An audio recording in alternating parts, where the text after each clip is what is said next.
you, and they decide they're going to argue with you over whether or not they're actually going to give you the money you're owed.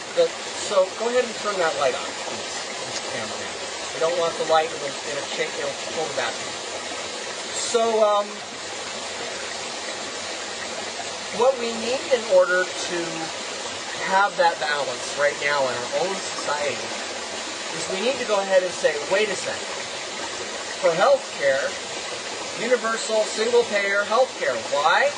I'll tell you the best reason why. And they like to scare you. They like to say over here on this side, well, if we have universal single-payer health care, it will cost more, and the government will tell you who and where and how and why you can have health services.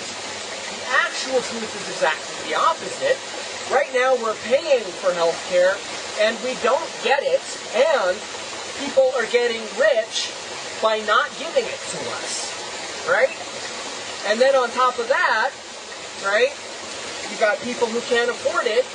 I got, my sister right now has got her teeth rotting out of her head so bad that she is literally at risk and in danger of having something having it go into her jaw and having an infection in her jaw and then having it spread out into her brain and everything else.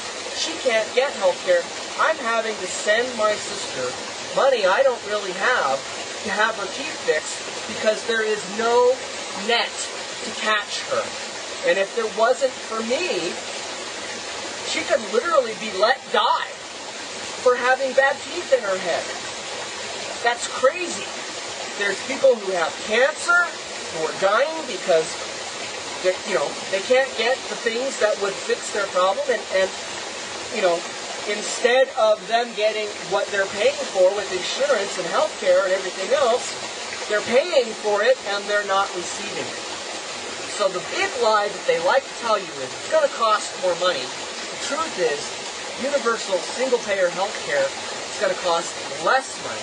The other big lie they like to tell you is, well, universal single-payer will mean that the government will tell you where and how and when and why you can receive health care.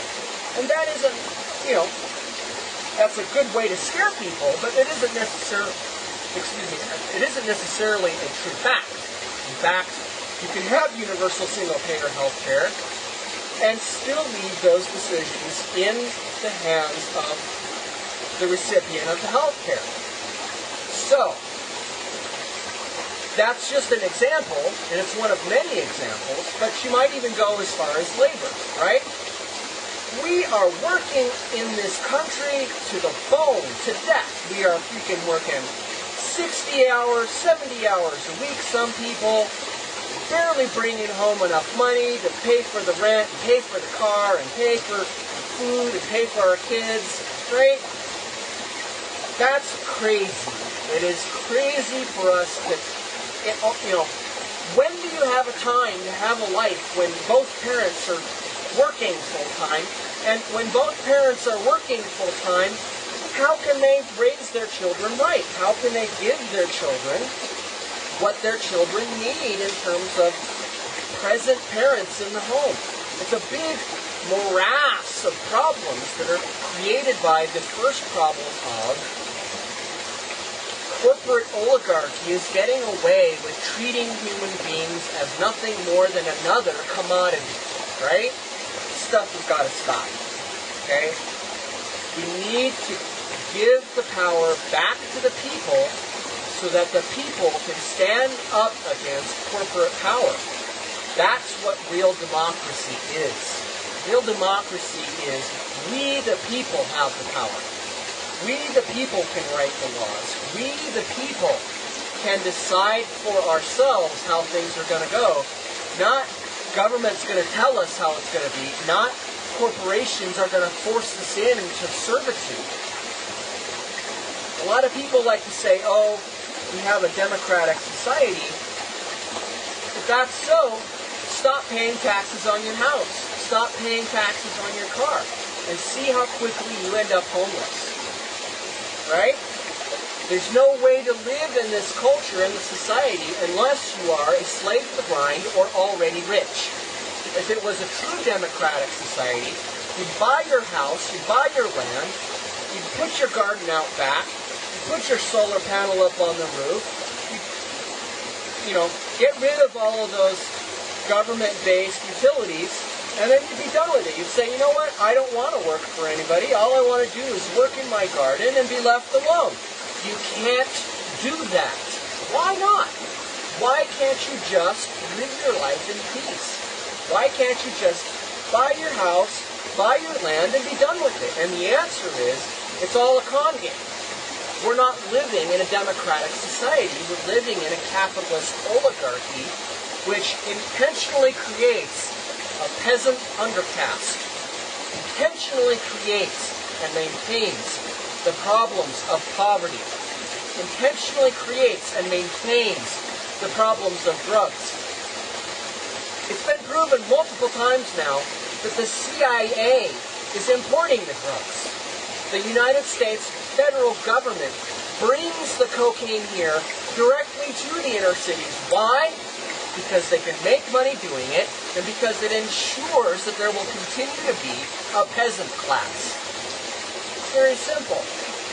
So, we need to get over this really Orwellian distortion that we are now living in a free society. We aren't. We're living in a corporate oligarchy. And we're a hair's breadth away, we're 2 steps away from the democracy that we could have, because the vestiges of democracy are still here. We've still based our society on the principles of democracy, even if we aren't technically a democracy now. Now, I know already what the Republicans are going to say and how their argument goes. Their argument goes to the effect that, oh, I hate America, and so if I don't love America, I should just go ahead and leave it and go live in a socialist society. Well, I don't want to live in a socialist society. I want to live in a democratic society, and I want to live in the country I love, which is the United States of America. So they like to tell me that I hate America. Well, I have news for them. What that actually reveals about them is that they are the ones who hate America. And not only that, they are afraid of America as it is, and they're afraid of confronting the truth of what is in order to make it better. You can't solve a problem by denying it exists. If we just say to ourselves, love America or leave it, who's going to fix it? If it's getting flushed down the tubes, and everybody who wants to fix it is just kicked out, all that's going to do is make sure it gets flushed down faster. It's not a solution to the problem. So, in order to solve problems, we still love America. That's why we're trying to solve this problem. But we have to confess to ourselves the realities of what's going on, and what is real, and what's actually happening. So what is actually happening is we've lost democracy. We're not living in a democratic society. We're living in a corporate oligarchy.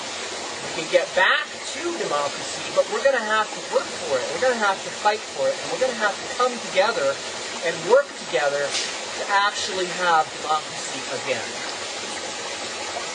So the next point is, how do you deal with all those people who are ranting and raving and arguing this side and that side? Oh, you know, we think that corporations are beautiful and wonderful, and if you don't like corporations, you don't like America. Or the other side, let's just have socialism. You know what I mean? You know, you got all these arguments going on, and none of it makes any sense. Well, you have to kind of stop the whole game in your own sphere and use formal conversational logic to really kind of pin down where people really are. Really kind of go, you know, what's really happening here. And when you do that, what you find out is the Republicans are liars, they're spin doctors, they're con artists, they're scam artists, they're professional liars. Okay? They are evil people. The people who then follow them